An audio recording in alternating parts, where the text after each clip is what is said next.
35 years we've had a kill in this one field, me and Daddy. Hopefully this afternoon we make it 36.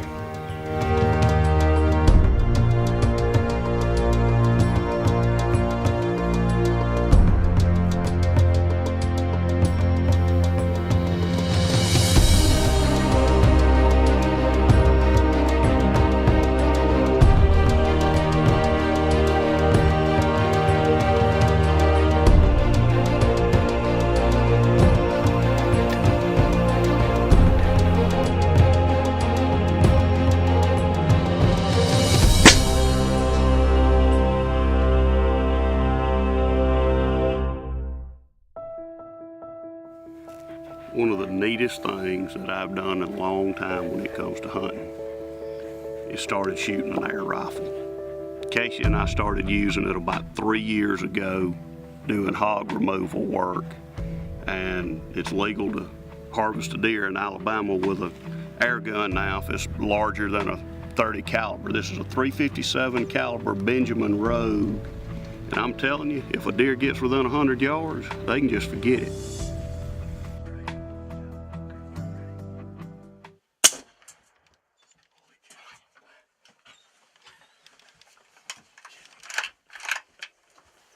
That's the awesome thing about that air rifle.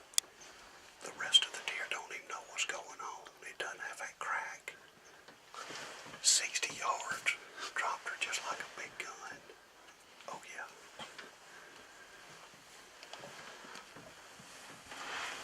There comes a little buck. That makes 36 years. Oh yeah. Started testing out some different bullets this year. This one right here is a 143 grain ballistic tip that Nosler makes. That's a 148 grain hollow point and then 158 grain hard nose.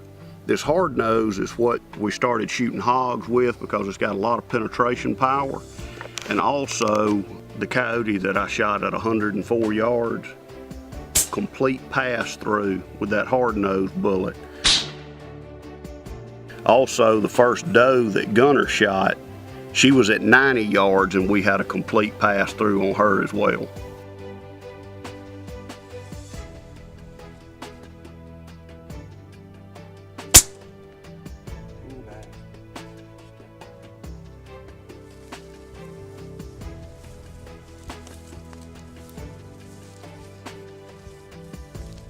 But really, what was that, 82.5 yards, Yeah. about what we had her.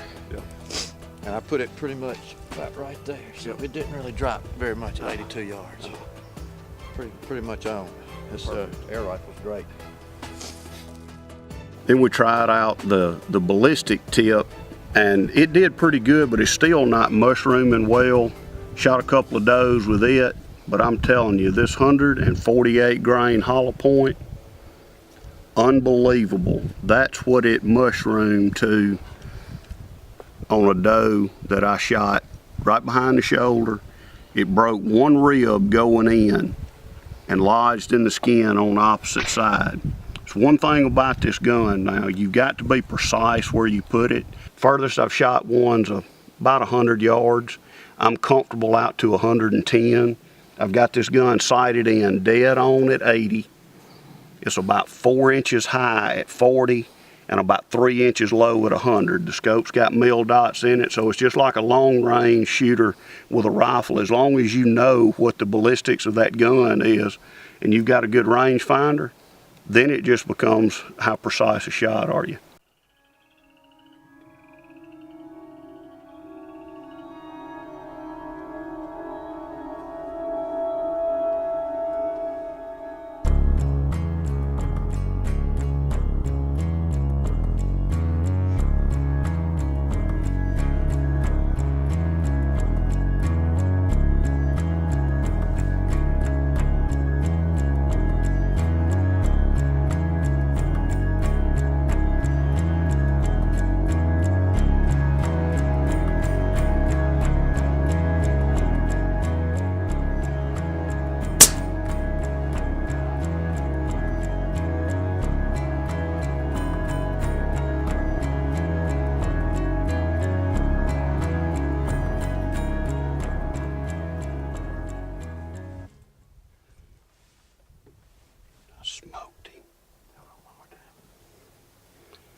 is the oldest deer on the farm. Gary's been trying to kill him for 2 years. And he just showed up. Couldn't see him. Had a bunch of trail camera pictures of him. Just couldn't see him. It felt good. It looked good. He kicked high. Surely he didn't go but about 50 yards outside the field. And we got, he's not much. But that's awesome. That's my kind of deer. He's at least 7 years old. Knock-kneed, big-bodied, crappy rack. Awesome. Look at that thing. That is the oldest deer on the place. I can't wait. He's got to be 7 or 8 years old. That's the oldest deer. I guarantee you when we get his jaw out, that'll be the oldest deer I've ever killed. And my first buck with a pellet gun. And he's gonna weigh over 200 pounds too. Look at the big old head on that joker. Golly.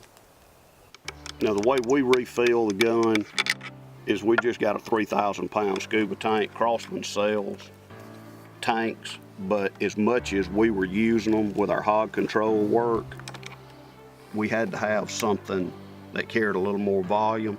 Quick coupler right here. Just release the valve slow. You can hear it click and it's charging up. We put about 3,000 pounds in there. Usually go over just a little bit because the pressure will stabilize down and you're good.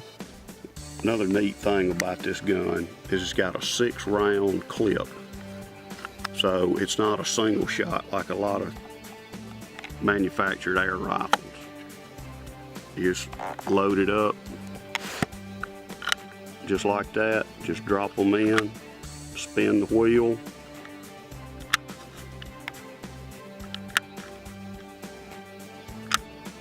and you've got a clip loaded up and ready to roll. You can take a spare one and just put in your backpack. It's real easy. You've got the gun upright, have the bolt out. It just slides right into place. Move your bolt forward, it's ready to fire. Well, this is just another thing, the way I look at it, for your deer management toolbox. We've killed deer with bows, we've killed deer with muzzle loaders. One thing I like about this gun is if I'm harvesting antlerless deer and I don't want rifles banging and popping all over the place, you can take this, and if there's a bunch of deer in a food plot, you can shoot, and because it doesn't have that crack, now it's not completely silent, but they're not used to what it sounds like. So you shoot and the deer do not spook. You can have a deer down in the field and the rest of them don't really understand what's going on. So in the case where you can harvest multiple deer in an afternoon, you can do that without spooking up the place. So it's an excellent tool for harvesting antlerless deer on food plots when you don't want to spook the whole property.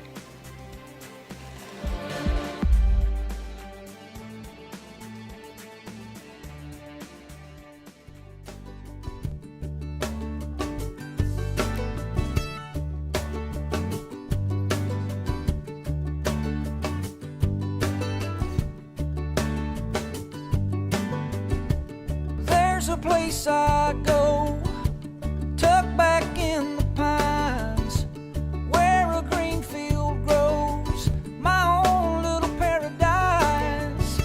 I'm thankful for this land and the life that it provides. See, the measure of a man is what he leaves behind. Oh, oh, take what you need and pass it on down.